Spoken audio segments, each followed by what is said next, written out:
Hello दोस्तों, स्वागत है आप सभी का आपके अपने चैनल ऑनलाइन स्टडी में। दोस्तों आज हम बिहार एसएससी के टेस्ट सीरीज के 13वें नंबर का आज प्रैक्टिस करेंगे। दोस्तों अगर आप इस सेशन में पहली बार जुड़े हैं तो चैनल को सब्सक्राइब और सेशन को शेयर जरूर कीजिएगा। तो चलिए दोस्तों, आज का सेशन का जो पहला क्वेश्चन है कि चुनाव के दौरान राजनीतिक दलों और उम्मीदवारों द्वारा पालन किए जाने वाले आदर्श जो आचरण संहिता है वो किस प्रतिनिधियम के अधिनियम जो लगता है। तो दोस्तों चुनाव के दौरान जो है राजनीतिक दलों और उम्मीदवारों द्वारा अनुपालन किए गए वाले जो आदर्श आचरण संहिता है वो लोक प्रतिनिधि अधिनियम 1951 में क्या है विनिर्दिष्ट है। क्या है? लोक प्रतिनिधित्व अधिनियम 1951 में विनिर्दिष्ट है। तो आपका ऑप्शन डी जो है करेक्ट है। अगले क्वेश्चन की ओर बढ़ते हैं। भारतीय संविधान का आर्टिकल 61 जो है किससे संबंधित है? कि भारतीय संविधान का जो आर्टिकल 61 है वो राष्ट्रपति पर महाभियोग की प्रक्रिया संबंधित है। कि भारतीय संविधान का आर्टिकल 61 जो है राष्ट्रपति पर महाभियोग की प्रक्रिया लगता है कौन से आर्टिकल के तहत? तो आर्टिकल 61 के तहत। नेक्स्ट क्वेश्चन की ओर बढ़ते हैं कि प्रथम प्रधानमंत्री पंडित जवाहरलाल नेहरू ने कब नागौर राजस्थान में पहला ग्राम पंचायत का उद्घाटन किया था? प्रथम प्रधानमंत्री जो थे पंडित जवाहरलाल नेहरू कब नागौर में पहला जो है ग्राम पंचायत का उद्घाटन किया था? तो 2 अक्टूबर 1959 को पहली बार जो है प्रथम प्रधानमंत्री डॉक्टर पंडित जवाहरलाल नेहरू ने नागौर में पहला ग्राम पंचायत का उद्घाटन किया था। तो आपका ऑप्शन बी जो है करेक्ट है। अगले क्वेश्चन की ओर बढ़ते हैं कि गांधी जी ने किस एक्ट या अधिनियम के खिलाफ लड़ने और सत्याग्रह शुरू करने का जो है फैसला किया था? कि गांधी जी ने किस एक्ट या अधिनियम के खिलाफ लड़ने और सत्याग्रह शुरू करने का जो है फैसला किया था? तो रॉलेट एक्ट 1919 के तहत जो है इसके खिलाफ जो है सत्याग्रह शुरू करने का फैसला किया था। तो आपका ऑप्शन ए जो है करेक्ट है। अगले क्वेश्चन कर बढ़ते हैं कि किस युद्ध के परिणाम स्वरूप जर्मनी जो है और इटली का एकीकरण पूर्ण हुआ था? कि किस युद्ध के परिणाम जर्मनी और इटली का एकीकरण पूर्ण हुआ था? तो सेडन का युद्ध जो 1870 में हुआ था उसी के समय जो है आपका जर्मनी इटली का क्या होगा था? यूनिफिकेशन यानी कि एकीकरण हुआ था। तो आपका ऑप्शन सी जो है करेक्ट है। अगले क्वेश्चन की बात है कि हिमाद्री नाम किसके लिए प्रयुक्त होता है? आपका जो हिमाद्री नाम है किसके लिए प्रयुक्त होता है? तो दोस्तों ग्रेटर हिमालय के लिए हिमाद्री नाम का प्रयोग होता है। ग्रेटर हिमालय के लिए हिमाद्री नाम का प्रयोग होता है। नेक्स्ट क्वेश्चन की ओर बढ़ते हैं। निम्नलिखित में कौन सा जो कार्य है आरबीआई का नहीं है? निम्नलिखित में कौन सा कार्य जो आपका आरबीआई का नहीं है? तो रुपये के मूल्य का निर्धारण करना ये RBI reserve bank of India का ये काम नहीं है। कि रुपये के मूल्य का निर्धारण करना ये आरबीआई का कार्य नहीं है। नेक्स्ट क्वेश्चन की ओर बढ़ते हैं। निम्नलिखित में से कौन भारत में लोकतंत्र के लिए चुनौती है? निम्नलिखित में कौन जो है भारत के लोकतंत्र के लिए चुनौती है? तो आपका राजनीति में धन का जो प्रयोग करना भारत में लोकतंत्र के लिए क्या है? चुनौती है। तो राजनीति में धन का प्रयोग करना भारत में लोकतंत्र के लिए क्या है? चुनौती है। तो आपका ऑप्शन सी जो है करेक्ट है। नेक्स्ट क्वेश्चन की ओर बढ़ते हैं। निम्नलिखित में कौन भारत की सर्वाधिक ऊंचा पर्वत है? तो दोस्तों आपका K2 जो है भारत की सर्वाधिक ऊंचा जो है पर्वत शिखर आपका K2 है। ऑप्शन ए जो है आपका ऑप्शन सही है। अगले क्वेश्चन की ओर बढ़ते हैं कि विकास केंद्र उपागम की शुरुआत किस पंचवर्षीय योजना में की गई थी? विकास केंद्र उपागम की शुरुआत जो है चतुर्थ पंचवर्षीय योजना के तहत जो है शुरू किया गया था। चतुर्थ पंचवर्षीय योजना 1969 से 1974 के बीच में चला था और इसका जो उद्देश्य था क्या कि जो है विकास की गति को तेज करना। इसका उद्देश्य था विकास की गति को क्या करना? तेज करना। चतुर्थ पंचवर्षीय योजना जो हुआ था 1969 से 1974 के बीच में हुआ था और इनका उद्देश्य था कि विकास की गति को क्या करना? तेज करना। नेक्स्ट क्वेश्चन कर बढ़ते हैं। अगला जो क्वेश्चन है कि निम्नलिखित में किसने कहा था महात्मा गांधी क्षणिक भूत की भांति धूल उठाते हैं लेकिन अस्तर नहीं? निम्नलिखित में किसने कहा था कि महात्मा गांधी जो थे क्षणिक भूत भांति धूल उठाते हैं लेकिन अस्तर का नहीं? तो ये जो है डॉक्टर भीमराव अंबेडकर का कहना था। महात्मा गांधी जो थे क्षणिक भूत भांति धूल उठाते थे लेकिन अस्तर का नहीं उठाते थे। तो डॉक्टर भीमराव ने ऐसा कहा था। नेक्स्ट क्वेश्चन की ओर बढ़ते हैं कि 1977 में चुनाव में जनता पार्टी का नारा क्या था? 1970 में चुनावों में जनता पार्टी का जो नारा था लोकतंत्र बचाओ। 1977 में चुनावों में जनता पार्टी का नारा था लोकतंत्र को क्या करो? बचाओ। नेक्स्ट क्वेश्चन की ओर बढ़ते हैं। राज्यसभा धन विधेयक को कितने दिन तक अपने पास रोक सकती है? राज्यसभा धन विधेयक को कितने दिन अपने पास रोक सकती है? तो दोस्तों 14 दिन तक राज्यसभा धन विधेयक को अपने पास रख सकती है। नेक्स्ट क्वेश्चन की ओर बढ़ते हैं कि भारतीय वास्तुकला में सुर्खी का जो प्रारंभ हुआ था किस वंश के द्वारा हुआ था? भारतीय वास्तुकला में सुर्खी का प्रारंभ हुआ था कुषाणों द्वारा हुआ था। भारतीय वास्तुकला में सुर्खी का जो प्रारंभ हुआ था वो आपका कुषाणों के द्वारा किया गया था। नेक्स्ट क्वेश्चन की ओर बढ़ते हैं। निम्नलिखित में कौन सा एक स्वरोजगार कार्यक्रम है? निम्नलिखित में कौन जो है एक स्वरोजगार कार्यक्रम है? तो स्वर्ण जयंती ग्राम स्वरोजगार जो योजना है एक आपका स्वरोजगार कार्यक्रम है। तो आपका ऑप्शन सी जो है करेक्ट है। अगले क्वेश्चन की ओर बढ़ते हैं कि अनुसूचित जाति के लिए लोकसभा की कितने सीटें जो है आरक्षित है? तो अनुसूचित जाति के लिए लोकसभा की जो है 84 सीटें जो है आपका आरक्षित है। अनुसूचित जाति के लिए लोकसभा की 84 सीटें आरक्षित है। अगले क्वेश्चन की ओर बढ़ते हैं कि भारत में कृषिजन्य पदार्थों हेतु दिया जाने वाला जो श्रेणी है मापदंड जो है वो क्या है? तो दोस्तों आपका एक मार्क है। भारत में कृषिजन्य पदार्थों हेतु दिया जाने वाला जो मापदंड है वो क्या है? आपका एक मार्क है। अगले क्वेश्चन की ओर बढ़ते हैं। भारतीय संविधान में मूल रूप से कितने मौलिक अधिकार जो है प्रदान किए गए थे? तो भारतीय संविधान में मूल रूप से 7 मौलिक अधिकार जो है क्या किए गए थे? प्रदान किए गए थे। तो आपका ऑप्शन ए जो है करेक्ट है। अगला जो क्वेश्चन है निम्नलिखित कथनों पर विचार कीजिए। द्वितीय पंचवर्षीय योजना महालनोबिस के विचारों पर आधारित था। महालनोबिस ने कोलकाता में भारतीय सांख्यिकी संस्थान स्थापना की तथा सांख्य नामक एक जर्नल निकाला।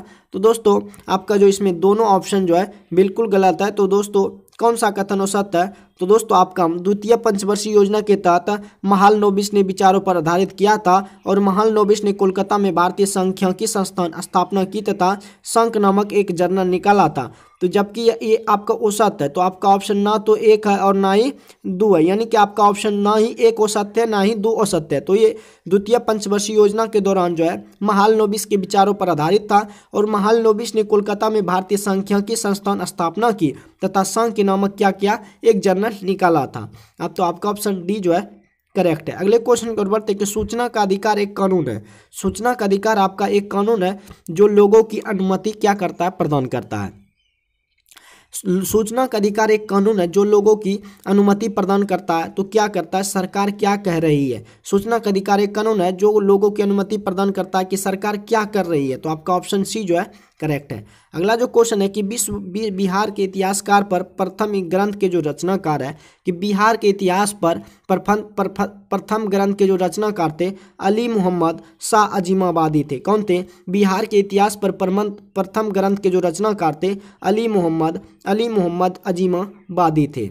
नेक्स्ट क्वेश्चन की ओर बढ़ते हैं कि कृषि उपजों के न्यूनतम समर्थित मूल्य यानी कि एमएसपी की संस्तुति किसके द्वारा की जाती है? कृषि उपजों के न्यूनतम समर्थित मूल्य एमएसपी की संस्तुति किसके द्वारा की जाती है?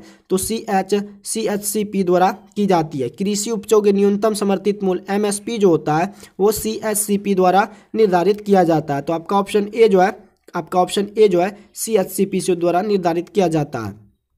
नेक्स्ट क्वेश्चन की ओर बढ़ते हैं। नेक्स्ट क्वेश्चन जो है निम्नलिखित में कौन सा ऊर्जा गैर परंपरागत का स्रोत नहीं है? निम्नलिखित में कौन सा जो ऊर्जा है आपका गैर परंपरागत स्रोत नहीं है? तो आपका कोल है वो कोयला जो है गैर परंपरागत ऊर्जा स्रोत नहीं है। तो आपका कोयला जो है करेक्ट है। अगला जो क्वेश्चन है कि कोकण तट निम्न में से किनके बीच स्थित है? कोकण तट जो आपका गोवा तथा दमन के बीच में स्थित है। कोकण तट जो है गोवा तथा दमन के बीच में स्थित है। अगले क्वेश्चन की ओर बढ़ते हैं कि संस्कृति और शिक्षा का अधिकार जो है वर्णित है किसमें? किस आर्टिकल में संस्कृति और शिक्षा का अधिकार वर्णित है? तो आर्टिकल 29 और 30 में शिक्षा का अधिकार जो है वो क्या है? वर्णित है। आर्टिकल 29 और 30 में शिक्षा का अधिकार वर्णित है। नेक्स्ट क्वेश्चन की ओर बढ़ते हैं कि चेन्नई स्थित राष्ट्रीय महासागर प्रौद्योगिकी संस्थान द्वारा कहाँ एक हरित स्वचालित अलवनीकरण संयंत्र पर कार्य चल रहा है? चेन्नई स्थित राष्ट्रीय महासागर प्रौद्योगिकी संस्थान द्वारा कहाँ एक हरित स्वचालित अलवनीकरण संयंत्र पर कार्य कर रहा है? तो दोस्तों लक्षद्वीप में है स्वचालित अलवनीकरण संयंत्र पर क्या है? कार्य चल रहा है। तो आपका ऑप्शन लक्षद्वीप जो है बिल्कुल करेक्ट है। अगला जो क्वेश्चन है, लोकतांत्रिक सुधारों का संबंध होना चाहिए। लोकतांत्रिक सुधारों का संबंध जो है गुड गवर्नेंस से होना चाहिए, यानी कि सुशासन से होना चाहिए। लोकतांत्रिक अगर सुधार चाहते हैं तो सुशासन पर क्या होना चाहिए, सुशासन से संबंध होना चाहिए। गुड गवर्नेंस यानी कि अच्छी सरकार होना चाहिए। अगर लोकतांत्रिक सुधारना चाहते हैं तो अच्छी सरकार होना चाहिए। अगला जो क्वेश्चन है कि भारत में कहाँ झूम की खेती की जाती है। भारत में जो झूम की खेती है वो कहाँ की जाती है, तो दोस्तों भारत में झूम की खेती उत्तर पूर्वी भारत में किया जाता है। भारत में झूम की खेती जो है उत्तर पूर्वी भारत में किया जाता है। नेक्स्ट क्वेश्चन की ओर बढ़ते हैं।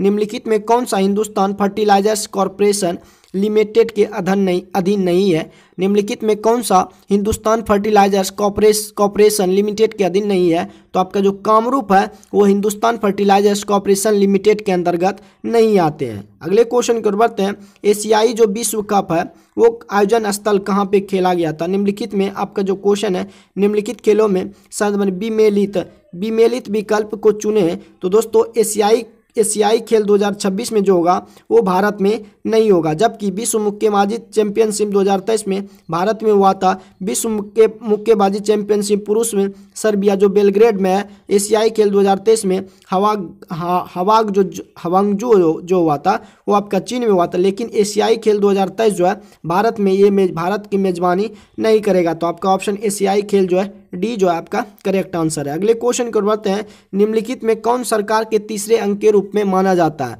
निम्नलिखित में कौन जो है सरकार के तीसरे अंक के रूप में माना जाता है, तो दोस्तों सर्वोच्च न्यायालय जो होता है वो सरकार के कौन से अंग है, तीसरे अंक के रूप में जाना जाता है। अगले क्वेश्चन को बढ़ते हैं कि इंडिया डिवाइडेड पुस्तक के लेखक कौन थे। तो दोस्तों इंडिया डिवाइडेड पुस्तक के लेखक आपका डॉक्टर राजेंद्र प्रसाद है। इंडिया डिवाइडेड पुस्तक के लेखक डॉक्टर राजेंद्र प्रसाद है।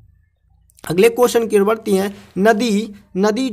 नदी जो दक्षिण भारत की गंगा के नाम से जाना जाता है वो कौन सी नदी है, तो दोस्तों आपका जो कावेरी नदी है, दक्षिण भारत की गंगा को कावेरी नदी कहते हैं। दक्षिण भारत की गंगा को कावेरी नदी कहते हैं। तो आपका ऑप्शन डी जो है बिल्कुल सही है। नेक्स्ट क्वेश्चन को बढ़ते हैं कि राजनीतिक दलों को कौन चिन्हित या कौन वितरित करता है। राजनीतिक दलों को चिन्ह कौन वितरित करता है, तो आपका जो चुनाव आयोग है वही राष्ट्रीय राजनीतिक दलों को चिन्ह जो है उनका वितरित करता है। नेक्स्ट क्वेश्चन की ओर बढ़ते हैं कि लोकनायक जयप्रकाश नारायण को जीवन पर आधारित पुस्तक द ड्रीम ऑफ रिवॉल्यूशन किनके द्वारा लिखा गया था। लोकनायक जयप्रकाश के जीवन पर आधारित पुस्तक द ड्रीम ऑफ रिवॉल्यूशन किनके द्वारा लिखा गया था, तो बिमल प्रसाद एवं सुजाता प्रसाद के द्वारा लिखा गया था। क्या द ड्रीम ऑफ रेवोल्यूशन लोकनायक जयप्रकाश का इस पर जीवन आधारित पुस्तक था। नेक्स्ट क्वेश्चन कर बढ़ते हैं कि पुराणों का अध्ययन करने वाला पहला जो मुसलमान था वो कौन था। कि पुराणों का अध्ययन करने वाला जो पहला मुसलमान था आपका अल-बिरूनी था। कौन था? अल-बिरूनी जो था पुराणों का अध्ययन करने वाला पहला मुसलमान था। नेक्स्ट क्वेश्चन कर बढ़ते हैं कि 1905 में बनारस में हुए अखिल भारतीय कांग्रेस के अधिवेशन की अध्यक्षता किनके द्वारा की गई थी। 1905 में बनारस में हुए अखिल भारतीय कांग्रेस के अधिवेशन की अध्यक्षता जो है गोपाल कृष्ण खोखले ने किया था, जो महात्मा गांधी के गुरु थे। महात्मा गांधी के गुरु कौन थे? गोपाल कृष्ण खोखले। उन्हीं की अध्यक्षता में बनारस में अखिल भारतीय कांग्रेस की अधिवेशन इनकी अध्यक्षता में किया गया था। नेक्स्ट क्वेश्चन जो है कि राष्ट्रीय आदर्श वाक्य सत्यमेव जयते किस ग्रंथ से लिया गया है। तो दोस्तों ये क्वेश्चन भी बिहार पुलिस में पूछा गया है कि राष्ट्रीय वाक्य सत्यमेव जयते जो है मुंडकोपनिषद से लिया गया। सत्यमेव जयते जो है मुंडकोपनिषद से लिया गया। ये बहुत इंपॉर्टेंट क्वेश्चन है, इसको दोस्तों आपको याद कर ही लेना है कि सत्यमेव जयते जो है किस ग्रंथ से लिया गया है, तो मुंडकोपनिषद से लिया गया है। अगला जो क्वेश्चन है कि महात्मा गांधी ने दांडी जो यात्रा किया था, प्रारंभ किया था, किस ईस्वी को किया था।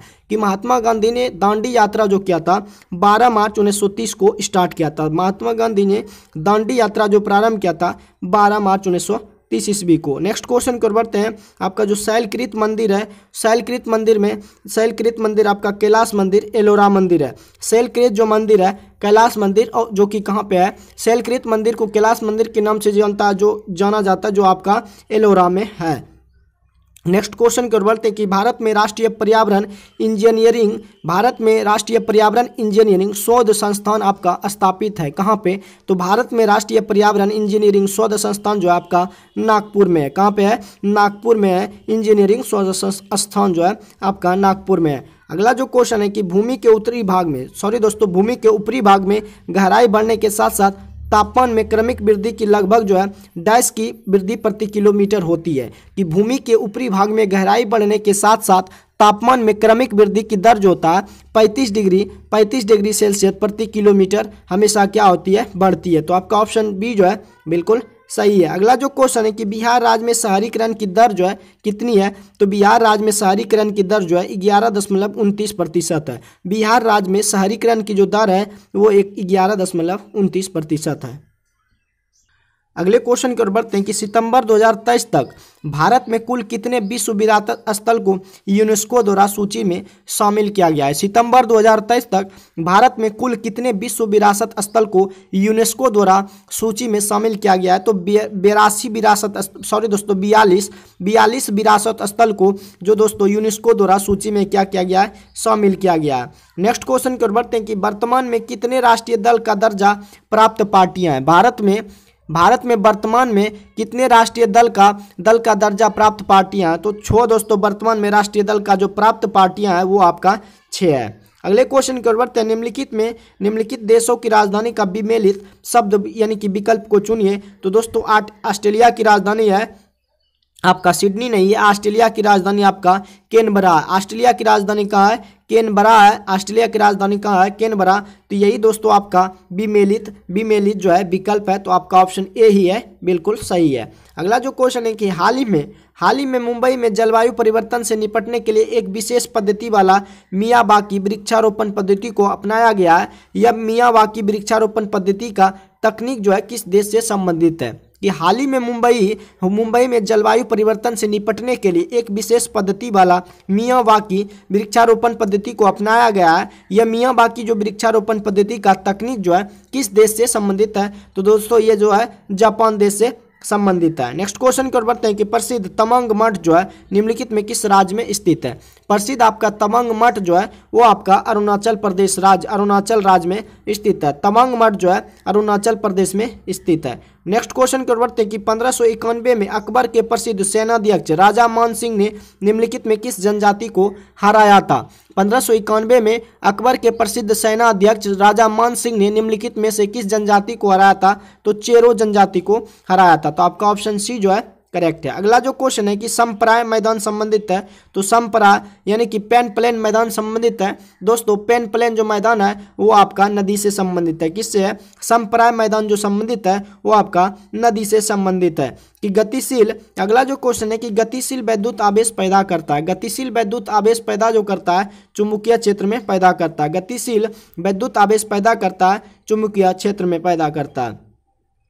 नेक्स्ट क्वेश्चन की ओर बढ़ते हैं। मित्र जीवाणुओं, आपका जो क्वेश्चन है कि मित्र जीवाणुओं निम्न जीवाणुओं को उनके रोग के साथ सम्मिलित करें और सही विकल्प को चुनें।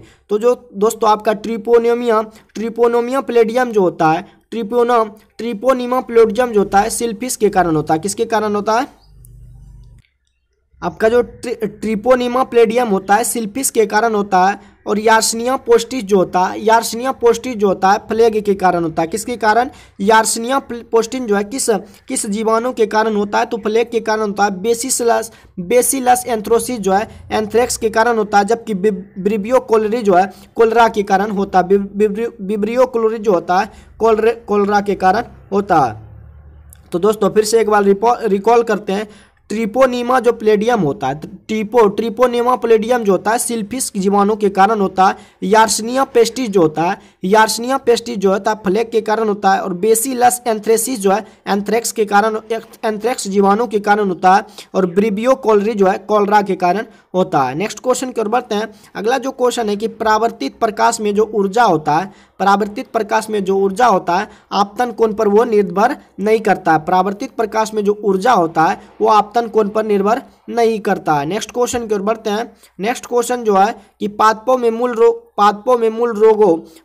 मूल रोमों द्वारा जल जिस प्रक्रिया से अवशोषित किया जाता है वह क्या कहलाती है। कि पौधों में मूल रोमों द्वारा जल जिस प्रक्रिया से अवशोषित किया जाता है उसे क्या कहते हैं, उसे परासरण कहते हैं। उसे क्या कहते हैं, उसे परासरण कहते हैं। नेक्स्ट क्वेश्चन की ओर बढ़ते हैं कि निम्नलिखित में निम्नलिखित में से किस कारण से वनों के विशाल क्षेत्र रखने की आवश्यकता है, कि निम्नलिखित में किस कारण से वनों के विशाल क्षेत्र रखने की आवश्यकता है, तो भूवैज्ञानिक संतुलन के लिए दोस्तों वनों के विशाल क्षेत्र रखने की क्या है, आवश्यकता। तो आपका ऑप्शन जो भूवैज्ञानिक संतुलन के लिए वनों के विशाल क्षेत्र रखने की क्या है, आवश्यकता है। नेक्स्ट क्वेश्चन की ओर बढ़ते हैं कि वनस्पति तेलों को संतृप्त वसाओं में परिवर्तित करने के लिए किसका प्रयोग किया जाता है, कि वनस्पति तेलों को संतृप्त वसाओं में परिवर्तित करने के लिए हाइड्रोजन गैस का प्रयोग किया जाता है। नेक्स्ट क्वेश्चन की ओर बढ़ते हैं, यदि जो है निर्वात में प्रकाश का वेग c हो और अपवर्तनांक 1.5 पदार्थ वाले माध्यम में जो है प्रकाश का वेग क्या होगा, तो दोस्तों आपको मालूम होगा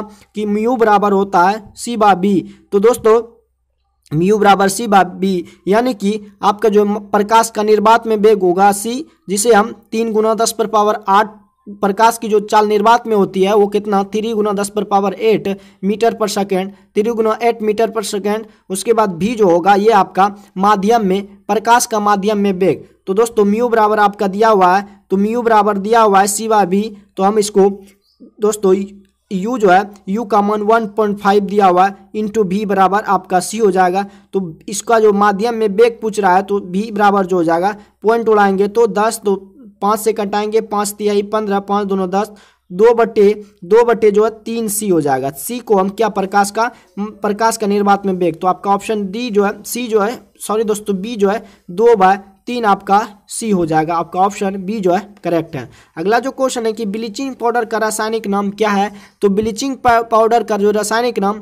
CaOCl होता है, ये फार्मूला CaOCl का होल टू जो होता है ये ब्लीचिंग पाउडर का सूत्र होता है, और कैल्शियम हाइपोक्लोराइड जो इसका रासायनिक नाम है। ब्लीचिंग पाउडर का जो रासायनिक नाम है कैल्शियम हाइपोक्लोराइड है। अगले क्वेश्चन कर बढ़ते हैं कि प्रकाश किरण पुंज जो अत्यंत दिशी को वह क्या कहलाती है, प्रकाश किरण पुंज जो अत्यंत दिशी को वह लेजर कहलाती है। जो दोस्तों आपका कड़ा लाइट होता है, कड़ा प्रकाश होता है अत्यंत दिशी को, उसे ही लेजर कहते हैं। अगला जो क्वेश्चन है निम्नलिखित में कौन द्वितीयक प्रदूषक है, निम्नलिखित में कौन जो है द्वितीय प्रदूषक है, तो आपका स्मॉग है, स्मॉग जो आपका द्वितीय प्रदूषक है। अगला जो क्वेश्चन है निम्नलिखित को सुमेलित कीजिए। धान और अनाज जो है आपका चावल है, दूध और मांस जो है मछली है, वसा और शर्करा जो आपका घी है, जबकि दालें और फलियां जो है मसूर की दाल है। अगला जो क्वेश्चन है निम्नलिखित में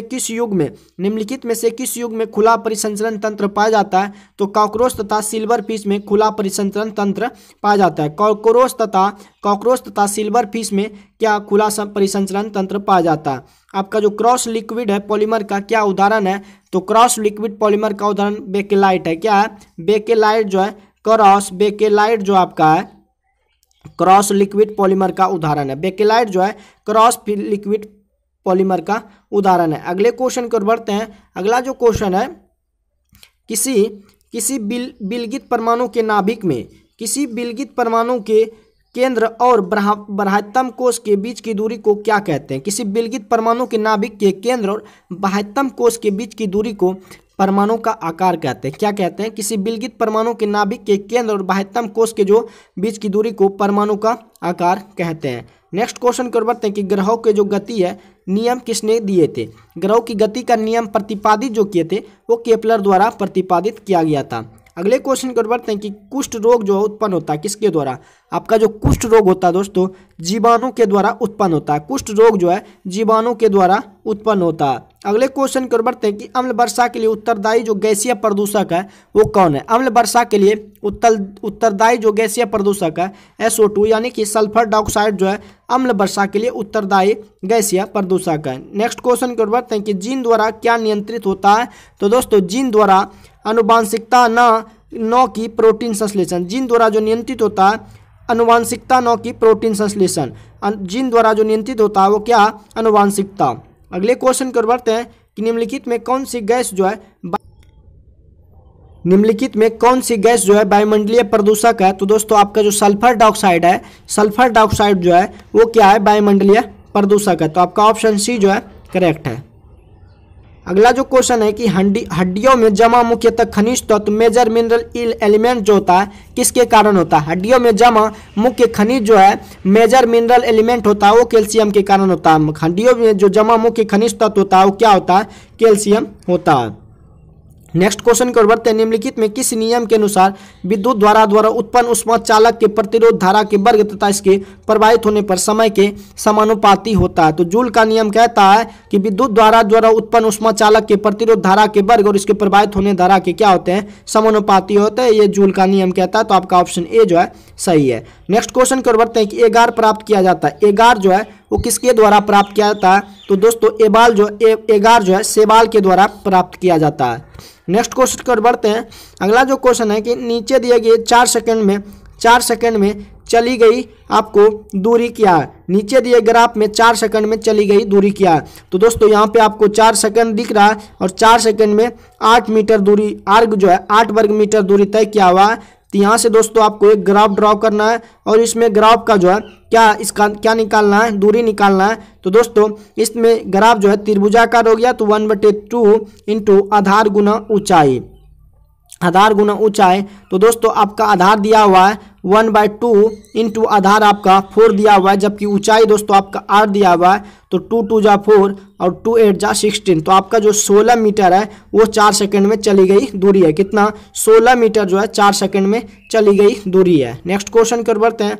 अगला जो क्वेश्चन है कि एक उत्तल लेंस से 20 सेंटीमीटर की दूरी पर रखे प्रतिबिंब कहाँ बनेगा यदि लेंस की क्षमता जो है +2 डायोप्टर है। तो दोस्तों P बराबर होता है 1/2 मीटर में होता है, जबकि आपका कितना दिया हुआ है 2, यानी कि 0.5 मीटर आपका दिया हुआ है। अगर इसको मीटर में सेंटीमीटर में बदलते हैं तो आपका 50 सेंटीमीटर होता है। अब लेंस सूत्र से आपको याद रखना दोस्तों कितना हुआ आपका जो F बराबर हुआ कितना दोस्तों 1/50, यानी कि 50 हुआ। 50 सेंटीमीटर जो फोकस दूरी हुआ आपका जो उत्तल लेंस से आपका यू जो प्रारंभिक वेग दिया हुआ है 20 सेंटीमीटर। तो आपको लेंस सूत्र से 1/F बराबर 1/B-1/U से अगर निकालते हैं तो आपका जो है -33.3 सेंटीमीटर आता है। इस तरह से आप 1/F से 1/B-1/U से निकाल सकते हैं। 1/F बराबर 50, 1/B आपको निकालना है, जबकि माइनस